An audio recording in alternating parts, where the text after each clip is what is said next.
Thank you all for joining us tonight. I'm your co-host tonight, Kevin Dinneen. Welcome to The Light at Night with Lindsey Dinneen.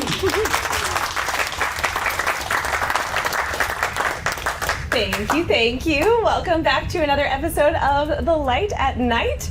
I am so delighted to be here with you all, as always, every single week. And I am very excited about tonight's theme, which, again, I know I say every single week, but it's always true. So we've got a really interesting topic today, and it is kindness.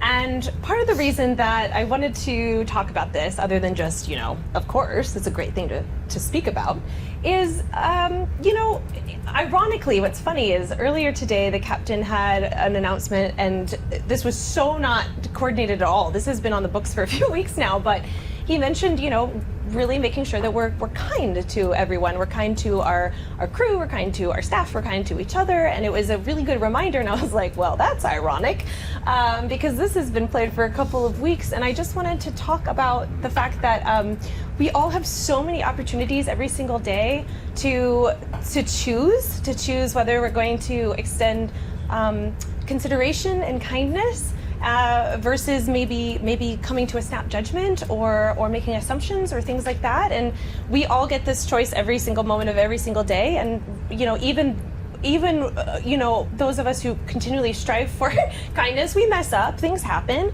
But I just wanted to chat about it because I think it's a really important thing, especially our world is rather divisive at the moment, and our community is one that we can all come together and choose to restore that kindness and that consideration. And so I just wanted to just think about it and think about all the cool people who on the daily basis are making a difference, whether it's just extending a warm hello or a smile, or whether it's going out of their way to say something and just be like, hey, I saw that, I care. That's just a wonderful thing to celebrate. So I just wanted to celebrate this today.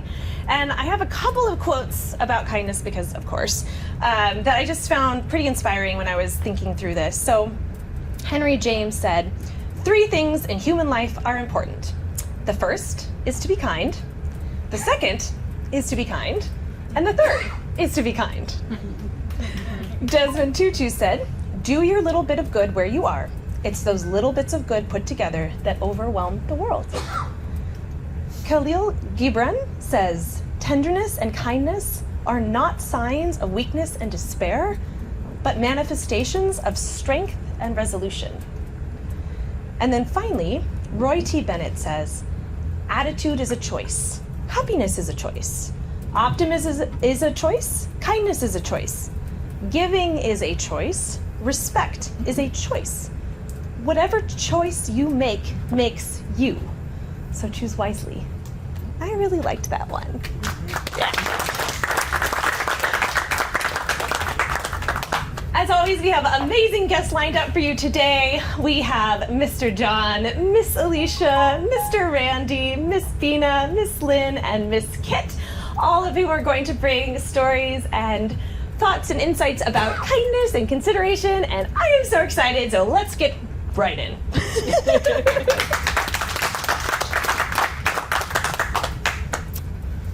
Kevin. Lindsey. Shall we chat about kindness for a moment or two? Yeah, so we were going to tell a couple of stories. Would you like to start a story of kindness? Yes, I would. So I think there are many, many examples, of course, of witnessing kindness in my own life and getting to see the result of that. One thing that really stands out to me is an experience I had where we had actually had kind of a rough couple of days, just some odd situations that happened and a rough couple of days.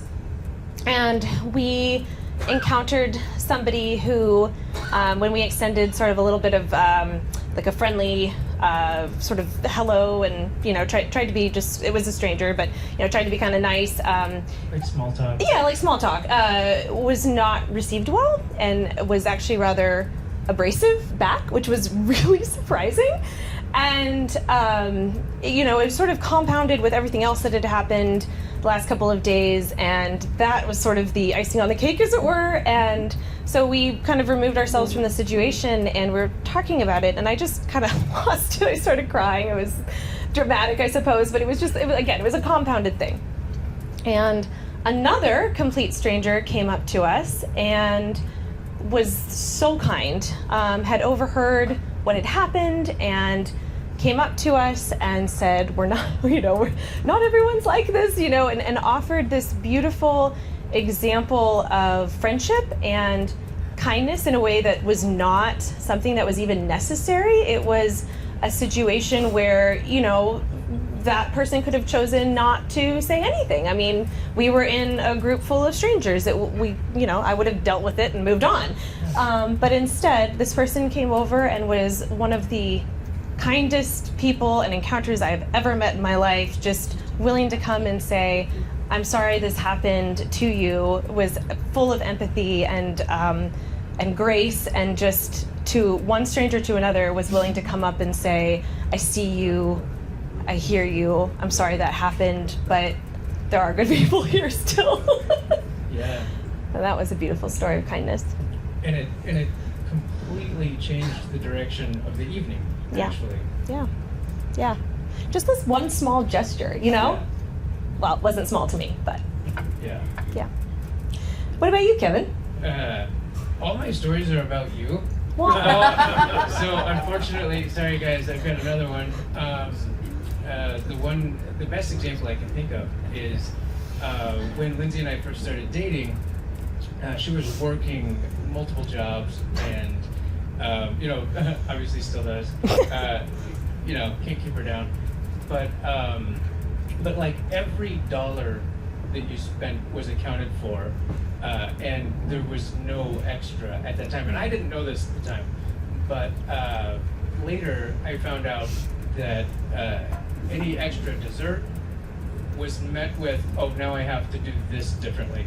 Or someone invited her to do something like go to a baseball game, she had to buy those tickets. Oh, that meant she had to do this other thing differently. And I didn't know that at the time. And then come to find out that for years she had been sponsoring 2 girls in Kenya. And those were just built in. Those were not, that money was just, it is what it is. And I was astounded at finding out that, wait a minute, a $4 dessert meant you had to change your decision about something else, but that never changed. Yeah. And I was floored by that. I sponsoring 2 little girls to make sure that they got the education and the food that they needed to survive. And you didn't question it. You didn't have to do that. They didn't know who you were. So I was really impressed by that. Aww. Yeah. It was a non-negotiable for me. Yeah. It was a line item on the budget, and it's something I always wanted to do. I mean, I was doing it since I was a teenager. I just really, But I the loved dollar it. amount only increased. It never decreased. Well, details. No, I think what's great about all of this, and that's sweet of you, thank you. But I think the reality is we all, it's kind of like that quote of we all get choices that we get to make in life, and we get to choose whether we're going to spend a dollar here, or we're going to spend some time here, or we're going to even just spend quality time with somebody who's having a rough day, or whatever the situation is. We get to make those choices, and when we do, those little acts of kindness, I really hope and feel that they do change, that they do impact people, and they do make a difference in people's lives. So, yay, kindness. I agree. All right, well, I would love to bring up our very first guest, Mr. Don.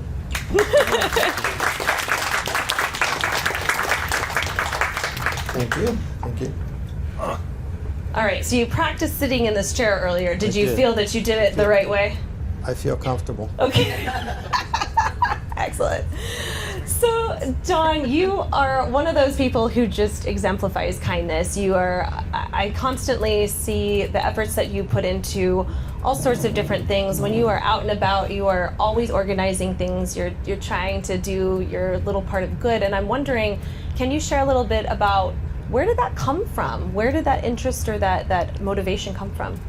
Yeah, it definitely came from my parents. They were very giving people, and they taught us that we were not to be self-absorbed and really worried about material possessions and how we looked and all those things. It was really more about the community. And I grew up in a farm community, so it was always neighbors helping neighbors, whether it was putting crops in the ground or harvesting crops. One person couldn't do it alone, so you always went from farm to farm during harvest season, which we are in now, at least in Ohio, and helping people out without even asking. It was just Ingrained. Yeah, ingrained. Yeah. To use a pun. Yeah, exactly. Thanks for catching that. I'm here as your straight man. Okay, so it was part of the way you grew up, and then as an adult, did you always find opportunities to give along the way, or how did that develop as you went on your own? Yeah, I think you find different things that hit you, that you care about, and you try to focus your attentions on that. But again, as we all have done, we focus on our career, we focus on our families, and we get a little sliver of energy to devote to something else. And I find your introduction of kindness is a choice. And it's a choice you make on a daily basis, on an hourly basis, because it's easy for us as humans to let that ego and that self-absorption and that drive to get X done and something's in your way or a barrier, and you tend to plow through that rather than thinking and stopping and saying to yourself, I wonder how that person's day is going. Yeah, that's a perfect way of putting it. Yeah, and I think it's easy. Something that Kevin and I have talked a lot about is making assumptions. That where it is very easy to do it. We all have that tendency, right? You get cut off by somebody and you don't know why, and like the instinct is getting mad, or somebody cuts in front of you in line, or all sorts of different scenarios where. Or they say something that is harsher than perhaps you feel is warranted in the moment. And it's really easy to make assumptions and not go, I wonder what's going on right now in their lives. Guilty. I've been on both sides of those encounters, and again, we're human, as you said. So I think it's really about first starting and being kind to yourself, and that took me a while. I'm still young, but I'm still learning. And I think if people give themselves grace, then they have the ability to empathize with what's happening with their fellow humans. Yes, could not agree more. I have a whole, it's something I talk a lot about in, especially when I teach adult dance classes, because there's a tendency for adults to come in, they're very eager, they're excited, they want to do all the things right away, and they want to be good at it. And, very few of us are just sort of naturally, like I'm not naturally gifted either. I had to learn and study and whatnot. And so but it's easier, I think, as adults than as kiddos to have this perception that I should just immediately be good at something. And so a lot of times I would tell my students, they get frustrated, and I go, this is brand new to you. Give yourself grace. It's okay that you're not, you're not the next prima donna right away. That doesn't mean you can't get there, but just give yourself grace. So how did that work out for you when you were trying to learn giving yourself grace in order to help give others grace? Probably the most important thing was meeting my wife, because she is a very patient person, very loving, and she listens tremendously well and provides great feedback. And she's done a lot to shape my personality, which was not always this, empathetic. Mm-hmm. So speaking of some of the initiatives that you've done recently on board and on shore, so tell us a little bit about when you learned about the typhoon. in Cebu, and you immediately thought, okay, I need to do something. Was that how did you just go from learning about it to I can make a difference? I think it starts back to joining the ship and having a Global Harmony program and meeting some of the people involved in that and saying to myself, if I'm going to divide up my energy, I definitely want to spend time doing the Global Harmony because that will fulfill me and it will provide benefit to the community and the community that's greater at large.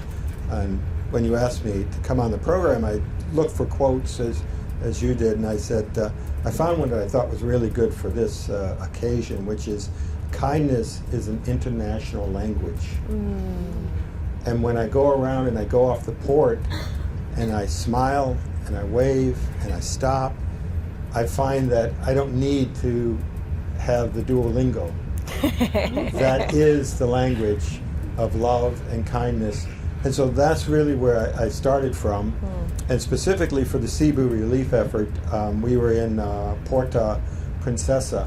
My wife and I tend to go and do a walkabout, and we walk to the fishing village. And as we are in Indonesia, there's a lot of poverty, a lot of need. And at that moment, as we were walking through there, I came back and saw the alert that Cebu, which was the next port we were going to go to, was hit with a massive earthquake. And that kind of triggered, I said, oh, these people are going to really be in need. What can we do? And then Anna had put out a previous WhatsApp about the typhoon and how to help those victims. So she kind of prodded me to then take the next step. Yeah, and so you organized some relief efforts actually within a matter of days, right? Because that was a pretty quick turnaround time. So can you share a little bit about the impact that Global Harmony and your efforts had? Sure. So we wanted to do a couple of things. One was we wanted to be respectful to the professional relief agencies that were part of that. So we didn't want to get in their way to have some kind of experience, if you will.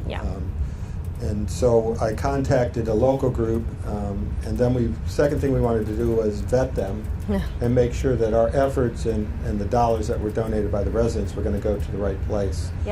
And so we kind of ticked those two boxes to make sure, and then residents were coming up to me and said, yes, but we'd really like to be hands-on. So it's not just enough to give the money, we'd like to touch people, make a connection. So that's where we got to the third stage, which was to go to a local community college and interact with students there that were primarily studying healthcare, and they were health givers. And we created a package that allowed the people to put a tarp down rather than sleeping on the ground because they were afraid to go back inside their buildings. There were still aftershocks going on. And so we built these kits. And when we got there, they asked us to build 75 kits. And we built 224 kits with a group of over 50 residents volunteering. That's incredible. Oh my goodness. Well, Don, I feel like this is kind of just the beginning of all of the amazing impact you're going to have both on board and off. And I just want to thank you for always extending kindness. That is my total perception of who you are, and I really appreciate all of the efforts that you bring to the world. So thank you. Thank you very much.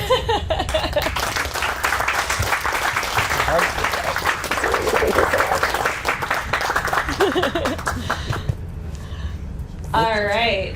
Okay, so next up we have the absolutely lovely Miss Alicia. Please welcome her. Thank you.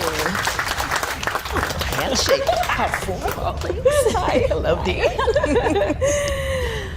All right. Well, first of all, I love the bright colors. You look very dashing. So tell us a little bit about your way of approaching diplomacy and kindness. And as we talked, I said, maybe this isn't the week to have this conversation because I've been a little snarky, you know what? So as Don said, it is a constant choice. And I can remember from, playing with my sister in the next room and my father hearing us doing whatever and coming in saying, be kind, be kind. And if I couldn't, you need to go sit in the room and think. And then as I got older, go meditate, just go be still. So it was just something that was instilled from the beginning, and I am so blessed. I come from generations of kindness. My grandfather, oh my gosh, at his memorial service, I knew he was a good man. I knew we were always going to his house to meet somebody who came over that they knew back when. But the number of people that were pouring out of their hearts saying, I didn't have a penny, he took me in for a week, he did this. I come from that legacy of kindness, and I'm so thankful and grateful for that. So diplomacy starts at home, and you learn it, and you try to make my grandparents and parents proud. Oh, I love that. Okay, so, I totally relate to the sister thing. My sister is one of my very best friends, and I'm very grateful for that. But, growing up, we had our spats. Oh, yes. Yeah. So I'm curious, when your dad would say, hey, let's just take some time to think, what was the result for you? Were you able to kind of think through what was happening, and then that separation, that sort of pause enabled you to come back to the situation with more grace? My father is very didactic. So if I couldn't find a solution on my own, it was like this. He would just come sit next to me. We wouldn't make any eye contact, and he would say some piece of wisdom that would just stick with me for the rest of my life. He would tell me a story from his youth, something from the Bible, something from, the Torah, whatever he could think of that was appropriate to that moment. And so if I couldn't find the solution on my own, he could tell, and he would let me know. And then I married an incarnation of my dad. So. But just in that sense of reflection and being a mirror, saying, yeah, you can do that, and it comes back. It's a reflection. Who do I really want to see when I'm looking out there? So I'm fortunate to have a partner who will challenge me when I'm not being my best self. So. Yes. You know nothing about that. Not at all. Not at all. I was just about to say about that. Yes. But that's always good, because it's helpful to have and there are moments where it's just, again, human. You get frustrated, you get upset in the moment, and if you have this sounding board, there are, many times where you're sort of like, and then, your spouse is able to be like, well, let's pause. Let's not send that text message, Or let's. Yeah. But maybe in a different way. So speaking of written communication in particular, so how do you balance diplomacy and kindness with accuracy? Can you tell me a little bit more about what you're asking? Accuracy and... Okay, so basically, did you go Well, I ahead? was going to say being diplomatic, but staying true to yourself and being accurate. And holding people accountable when they need to be held accountable. That is a very sweet way to phrase the question you're asking me. So part of it comes from being a teacher and having this precious little soul entrusted to you in front of you. And people say you're there to teach them reading, writing, and arithmetic, but I'm there to make sure they know they're valued and they know how to value other people as well. That was why I started teaching. So I learned when to be tough. There were sometimes my secretary would look at me like this when I came out of the principal's office, but I knew that child well enough to know that if I didn't go in strong, she wouldn't respond to me. And then she would come into my office and we would talk it through. I mean, there was kids, so I learned it being a teacher, being an administrator, working with children who are so eager to do right if they're given the opportunity, and we're no different. We want to do good. You heard Don say we want to connect, we want to make a difference in the world, and sometimes if we don't have that mirror, we can forget. Some people want to whack me upside the head because they didn't ask me to be the mirror, but I am committed to be committed. No, I'm what's the right word? I'm not integral to who I am if I don't say what I know to be true. And if my truth is wrong, then please call me on it. If I hurt you, tell me so I can make it right. So I don't know if that answers the question, but that's what I strive for. Yeah, and I guess how do you So when there are particularly, let's say, more vigorous conversations at hand, what is your methodology for sort of coming into those situations and helping to calm things down so that you are, again, being accurate and being kind and considerate, but also being that person who just has perhaps a different perspective that you're able to insert? Because I've seen you do this many, many times where you're able to come in and maybe just offer a different perspective in a situation. Carolyn McAnders, a wonderful woman I met through the Near East South Asia Conference, who I consider a mentor. And one of her mantras was presume positive intentions. And I'll say that most people are coming from good intentions. Whether they're your intentions or not, they have something that they believe in strongly and they want to live by that. So coming in and believing that that's the starting point and trying to see, okay, so what is their perspective? What are they trying to achieve? What are they hoping for? And where is the disconnect? And how can we pull that back together? That's my hope. And I miss the mark, and I miss the mark, and I miss the mark. But I'm going to keep shooting that arrow until it goes right where it's aimed. I love that. That's beautiful. It's kind of me. Thanks. All right, Kevin, I think we have a little bit of a scenario randomizer.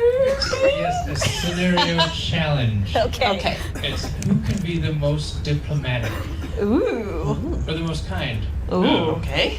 Depending on the situation. So Okay. I'm going to give you each a situation. Okay. I don't know these either. And then what I'd like you to do is solve the problem in the situation in the most kind and or funny way as possible. So we'll start with Lindsay. Oh. Lindsay, we're at a Yes. dinner party. Okay. We don't know each other, Oh. but we're standing in a group of 7 or 8 people, Okay. and I'm telling a story. I'm a couple minutes in, and you know I've got 10 more minutes to go, and you realize my fly is down. What do you do in that situation?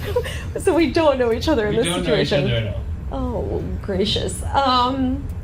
Okay, but you're into your story already, Oh, and yeah. there's no pulling I'm you getting- aside. Yeah, I'm getting to like the plot twist. Could I just sort of? Good luck. I know, right? Okay. Okay. So back in the day, and this is probably not a real thing. It was probably like a thing I made up in my brain. But did you ever have the XYZ? No. It rings a bell, Yes? but I don't know. Okay, so it stood for examine your zipper.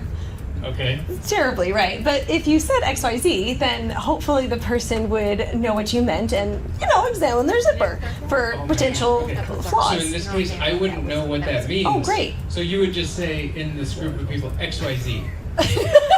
And then I would have to get to the end of my story, I Yeah, would think. yeah, Okay, end of the story. Here we go. I'll skip ahead. Okay, maybe I could well, see, the problem is if I don't know you, everything would be Yeah. awkward. And so XYZ is... I think I'd wait for you to finish your story, and then I think I'd just sort of meander my way to your Okay. side and just be like, Okay. so your flies. So you try one thing that will hopefully fly under the radar. Fly.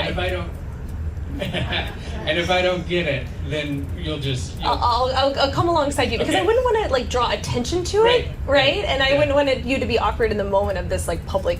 Okay. I think that's what I would do. Okay. Yeah. Eek. All Wow, right. what a nice woman.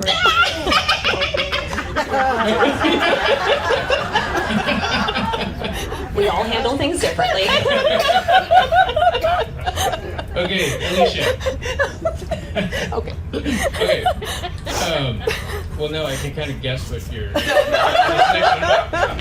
Okay, so we're attending a wedding. We're strangers again. We're sat at the same table, and you notice midway through the meal after the wedding that I have a booger coming out of my nose, and I'm not aware of it. And you're sitting across from me at this table. What do you do in that case? I just gesture. And if you Oh, don't. and hopefully I just Yeah. Okay. Mirror. It's like, yeah, you just mirror. That's what I Okay. hope for. What if I don't get it and I'm like, do you need some allergy medicine? Yeah, how can I help you? Oh, I'm fine. I'm fine. How are you?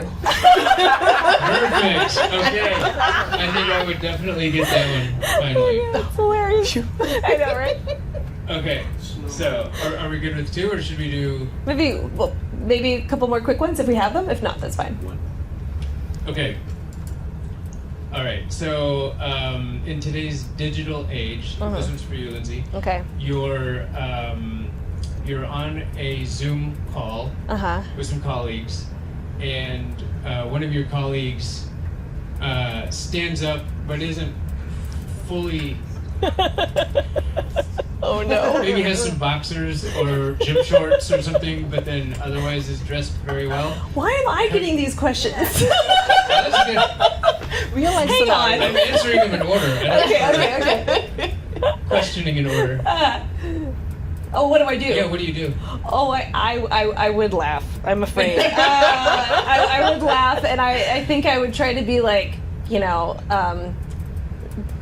trying to come up with a random name that no one's Kevin, but like here you are. I'd be like, Kevin, you might want to, like put your video on pause or something. I might try, but I think at that point everyone would probably start laughing because there's like no way of getting out of this. So.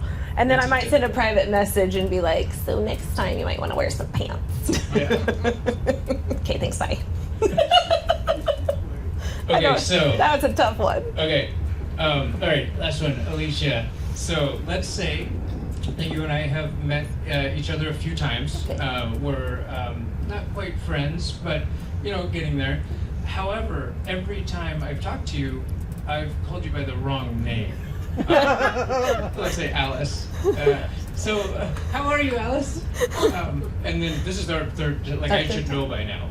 I'm great. Did you know my dad wanted to name me Alice, and my mother spoke Spanish, so she said, how about Alicia or Alicia? And that's how I got my name. That is Great. Man, good job. Thank you. Okay, the queen of diplomacy right here. Working on it.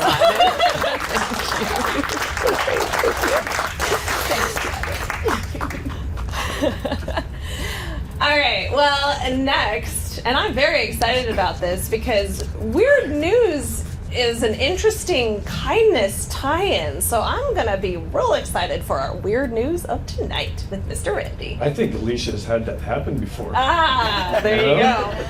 I think she cheated by having early information. All right. So you know that this is true is weird news, and I usually tell stories of people doing the wrong thing. Right. And my mission is to get people to think. But if I really want them to think, I shouldn't use negative examples all the time. So I try to end on a real up note. And when you told me that the theme tonight was kindness, I said, I know exactly this story I want. And then the hard part was finding it. Oh. Because I couldn't remember the guy's name. But I did find it. It's from April 2024. I knew it was fairly recent. But I'm going to tell you at the end what I titled this story. Okay. But here's the story. Mary Simmons of West Virginia was caring for her best friend, Heather Bowers, who was dying of cancer. Right out of the gate, it was stage 4, Simmons said. Bowers had one last wish. She sure would love her favorite meal, the Hawaiian pork plate from Mama Kwan's Grill and Tiki Bar. The problem? The restaurant is in Kill Devil Hills, North Carolina, a 6-hour drive away. Simmons made a call and left a message. The reply? Owner Kevin Cherry was on his way. Oh. About halfway there, Cherry said he had to psych himself up. I had to talk to myself saying, you can't walk in here like this, he told a reporter. You've got to walk in with a little bit of sunshine from the Outer Banks. He made it in time and Bowers died the next day. Oh. Cherry not only didn't charge for the meal or its delivery, he said he would make a $1,000 donation to the hospice that kept Bowers comfortable. So why did Simmons tell the story? I just think maybe if people see that kind of kindness, it'll start spreading. And I say.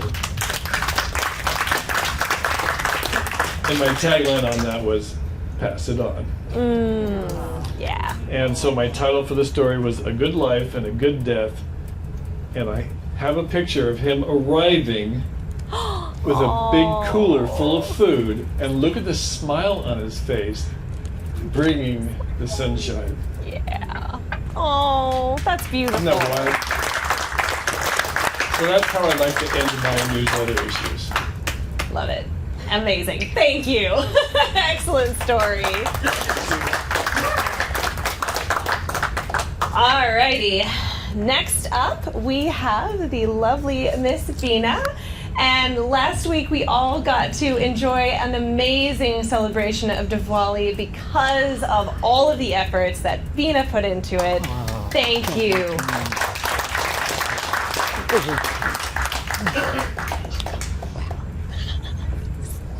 And what about you? How much did you help? Well, I like to dance, so I danced. Okay. You guys gotta excuse me because I told you I was not well, right? I'm coughing, so I'm gonna be coughing. It's okay. And the Still lights are getting not- over the Yeah. cold. Okay. So, Beena, when you were growing up, what was something that was instilled in you in terms of offering kindness and being aware of other people and what they might wish to, how they would like to feel? Because I feel like you're really aware of people's feelings and how to celebrate them and make a difference. Well, when I was little, my mom was my biggest influence, my first influencer. She was so kind and generous. I have not met anyone with a heart like hers. She would not let anybody go hungry, and she knew that the kids in the neighborhood had less than what we had, and we did not have much. But she would always feed them and be nice to them. And she was always giving. Anytime, anything you see, my mom is giving. But then, when I was a little older, my dad, I told you we came from very humble beginnings, and 8 of us lived in one bedroom, one room. Our outhouse, our bath, everything. Our fireplace was outside. We cooked outside. We brought the food in and ate. But my father worked really, really hard and did pretty well for himself. And he was very big on education. So, when he saw real capable people that couldn't afford education, my father paid for it. And that was it. Yeah, it was a need, and for both, they saw needs, and they said, maybe we don't have a huge amount to give, but we will give what we can give. Yeah, that's Correct. That's beautiful. And so, speaking of what you can do, so one of the things we just got to witness on board was the Diwali celebration, and that is because you care so much about making people, especially those who are far from home and want to celebrate this special holiday, you want them to be able to do that. And you went so far above and beyond to ensure that a beautiful celebration happened. So can you speak a little bit about the celebration and why it mattered to you so much to be able to provide this for the crew and the residents? Well, I noticed that a lot of the people in the kitchen, engine room, all over, were Indians, right? And they kept asking about, if they were going to have Diwali, we were going to celebrate it. And I said, as soon as I came aboard, I asked. But nobody had any clear knowledge of what I should do. So I went from Peter to Paul and kept bouncing around. and couldn't get any clear answers. So just on an off chance, I figured, well, if I have to do it just, in my cabin, I can still do it. So I bought some sweets that were canned, and I brought it on board. And I was lucky to find that it was right at the dock. There were a couple of Indian stores. And I bought it. I don't remember where it was. And wherever we were in October last year, just before, one day before, or 2 days before the event, I brought it, and then it was like 4 hours before, they said to me, okay, I have the Coral Club, and I can go. Right? We pulled it all together, and I got a lot of help from the staff. And they were like all excited. They were going to have Diwali, we're going to have Diwali, and it was like the best thing. So we did.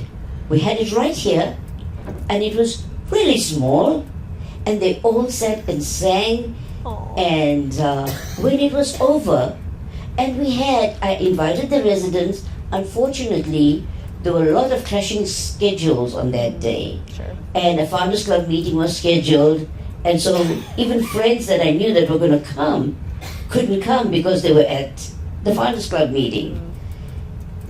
When the prayer finished, and we had, how we all bow down, and then because it is customary to give gifts, give something. So I gave cash, right? So I'm giving them all cash. They were literally tearing, and all were touching my feet and said, I remind them of home. It's like I'm the mom. Aww. And I said, you know what? I am your mother. I am your mother. I am. Either your mom or your grandma, but I am that. So, seriously. Yeah. And that's when I said, said to myself, you know what? I'm going to do this next year, and I'm going to start working on it 6 months before. So I did. Yeah. I did. And I had Kathy and Mike's buy-in, and then I had Captain's buy-in, but still there was like, okay, but to do this, we got to ask this person who will ask that person, but the final decision will be the captain's. I'm like, I don't have time for this anymore. I'm not doing the same thing I did last year. So I went up to Cap and told him, hey, look, do you remember me talking to you about Diwali? He says, oh, yes, this is what you need. And I told him what I wanted, right? And where I wanted to have it. He said, not a problem. Let's set up a meeting for tomorrow morning, and I'll have all the individuals in the room. And he did. We had that meeting, and he stayed true to his word. And then the women's wanderlust, right? It was Sydney who was looking for who was going to be the next one. I said, I would like to do the next one. I want to do this. I want to get the rangolis done for Diwali. And then I explained to everybody what it was at the meeting. And when they started, they all started doing it in their rooms, brought it in there. People that were not even in the group were doing it. They bought pens. I had bought some supplies. I had bought mandala books. But everybody started chipping in. And Leslie brought a slew of mandala books and colored pencils and everything. Glitter pens. Oh God, when I saw the glitter pens, it was like Christmas at Diwali, Yeah. It was great. But we got 90 of them made. And thank you all for that. Yeah. And of course, I promised everybody I was going to give them a good Diwali. And I bought 15 kilos of sweets. It may not have looked that much, but they are heavy. And it was an act of God to get them. Yeah. But we got it. And we did it.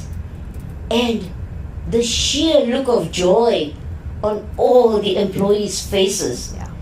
They were so happy. They were so happy to perform. Some were gun shy. There were more performers that backed out at the last minute because they were afraid. They were shy. But what got me the most was they were so tentative when it all began. And then they started to relax. And they started mixing with everyone and dancing and having fun. Yeah. And the captain's face was like,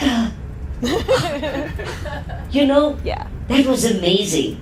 Yeah. It was an amazing event. Yes. Well, I love the way that you brought everyone together. I think that is such a great example of kindness and consideration, is because you were able to bring the residents and the staff and the crew all together to do this thing that, you know, maybe not everyone before had even had the opportunity to learn about or knew about, but you were able to do it in a way that included so many people and gave them an opportunity to celebrate something very important. And so I just want to thank you for that, and thank you for all of your efforts every day to bring kindness to the world. So thank you. You're welcome. But I do want to mention one thing Yeah, on the Diwali topic. yeah, Diwali actually is a Hindu celebration. yeah. Right? Not all Indians celebrate Diwali. Sure. But they do. Like we all celebrate Christmas, you know, everything. Yeah. Right? All the holidays we celebrate. Yeah. Easter, we have fun. Yeah. But I wanted to bring one thing, like the South speaks Tamil. So one of the videos, the dance was to a Tamil song. I don't know if anybody picked up to that. The language was different. And including Jamaican, Indonesians, you know, Philippines, including all of that, I was trying to get all the cultures, right? We had English music, the flute, so everything. Yeah. It is all people and it's a celebration. Yeah. Yeah. That's and important. and it brought us together. So thank Yes, you. it did. Cheers. Thank you, Ms. Beena. Thank you for keeping it simple and short. All right. Next up, we have Miss Kit, who's going to share a little bit about Speaker's Corner. Ooh. Hello, Mr. Kevin. Hello. Hello, Ms. Lindsay. Hello. You know, the Speaker's Corner we did on September 11th. Kevin did a beautiful job of leading a discussion about the 4 agreements, which is really about kindness, I think. So we've been doing it a while. Yeah. Our next Speaker's Corner will be on October 30th, and I'm renaming it to Spooker's Corner. Oh. I see what you did there. And Melita Thorne is going to talk to us about ghosts or spirits. So my time tonight's real short and sweet. So come on Thursday, October 30th. Excellent. Before you leave, one quick thing. So we were having a great discussion the other day about you're currently taking a communications sort of. I am. I'm online taking a thing? communications class, a trial attorney named Jefferson Fisher in East Texas, doing this online. And there was this strategy that you mentioned learning or thinking through of, when somebody says something to you that doesn't feel right, that feels like maybe it was offensive or abrasive or something like that. There were some really good strategies that you were sharing with us about how maybe to respond with a question and again come at it with curiosity rather than assumptions or judgment. Could you share a couple of those examples? I can share one. Okay, one. I didn't review. One way to handle that is to say, did you mean to be insulting or offensive or hurt me or whatever? And put it back on them. And generally they will back off and say, oh, no, I didn't mean that, and apologize or change the subject or something. But Yeah, and so I think responding with questions and coming up with, taking the approach of curiosity, like, did you need to say it like that? Or I feel like there was another one you came up with. just basically seeking to understand. Yeah. And whatever that is. Yeah. Yeah. Yeah, and not just deciding that they meant something in particular. Again, back to the assumptions idea of earlier, Yes. of not assigning their intentionality for them. Assume people want, or presume people want to be kind, and as I often do, put my foot in my mouth and give them a chance to say what they mean.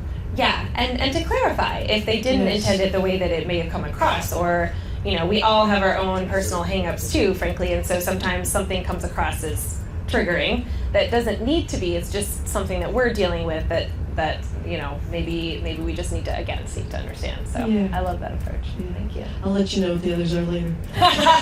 Deal. Thank you, Ms. Kidd. Thank you so much.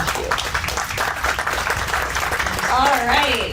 Last but absolutely not least, I am delighted to welcome to the stage Miss Lynn, who has all sorts of lovely things to share with us about kindness as well.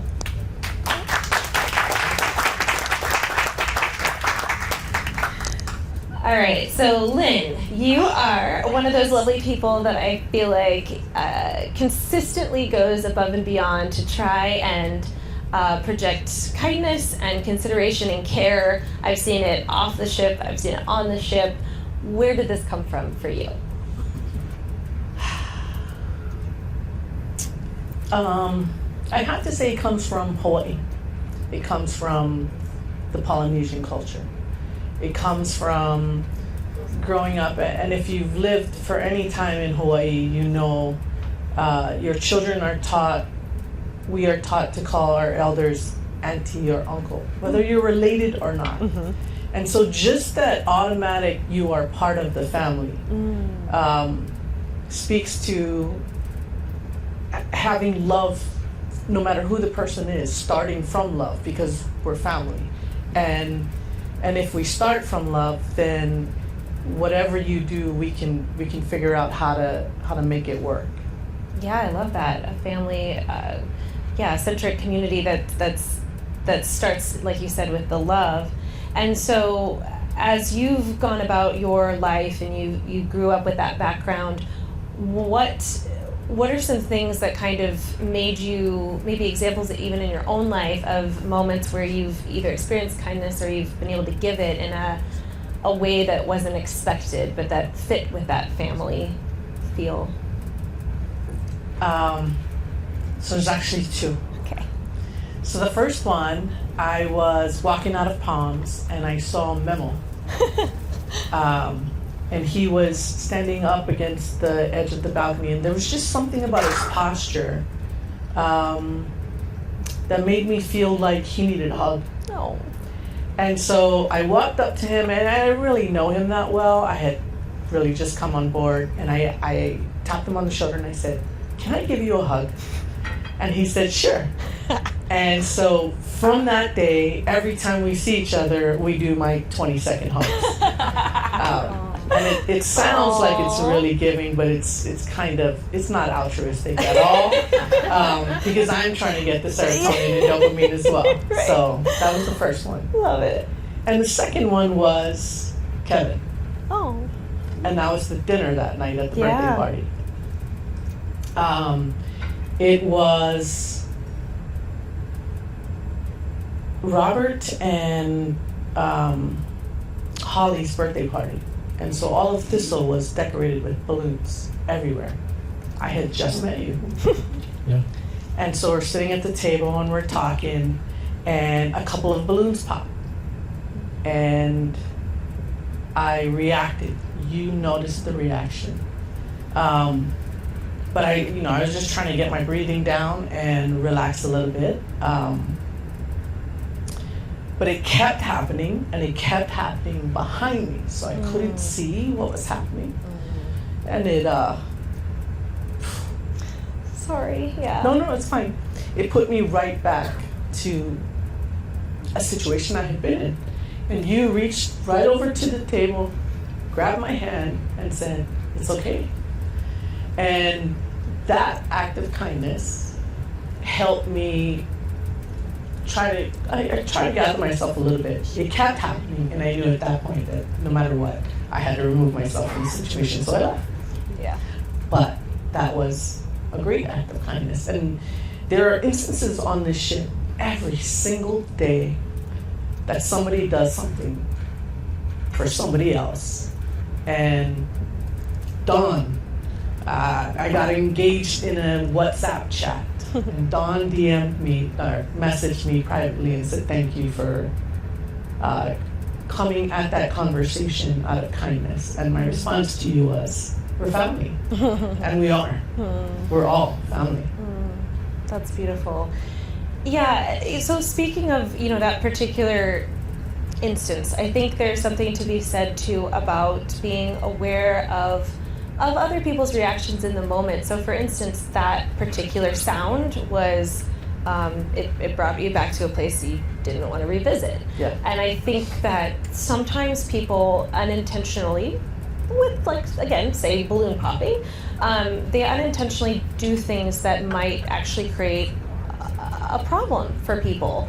So in those instances, when you recognize that probably the intentionality is not to harm or to upset or something like that, but it feels that way, what are some tools that we can use to kind of take a step back and address it kindly and say this isn't for everyone, but point it out?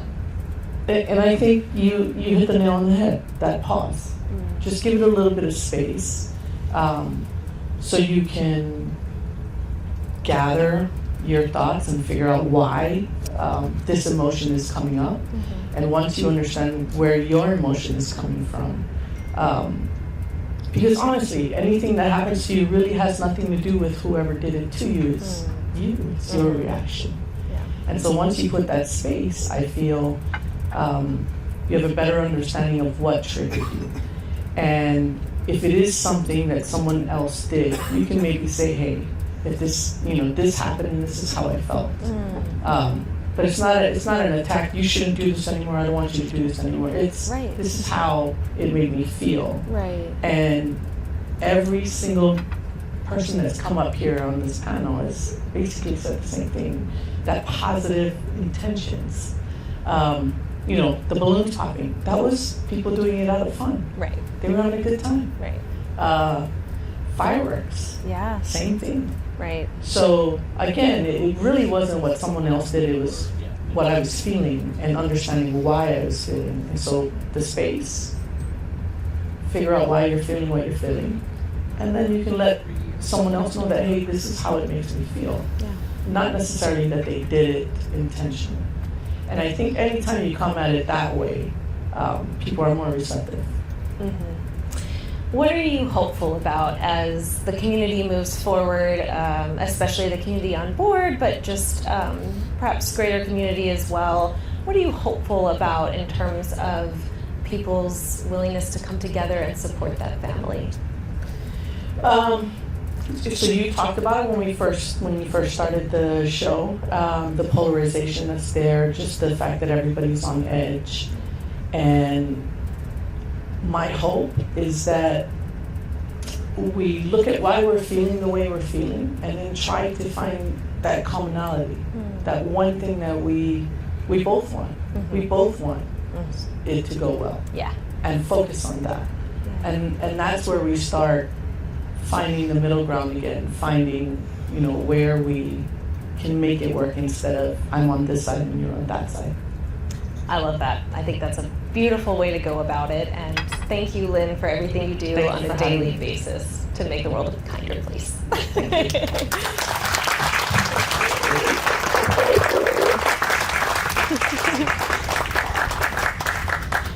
All right, so I'm going to go a little bit out of order today. I'm going to first invite the cast back up to do a wonderful curtain call, as it were, and then after that I'll do my little outro. But cast, thank you so much. We so appreciate you. Come on down.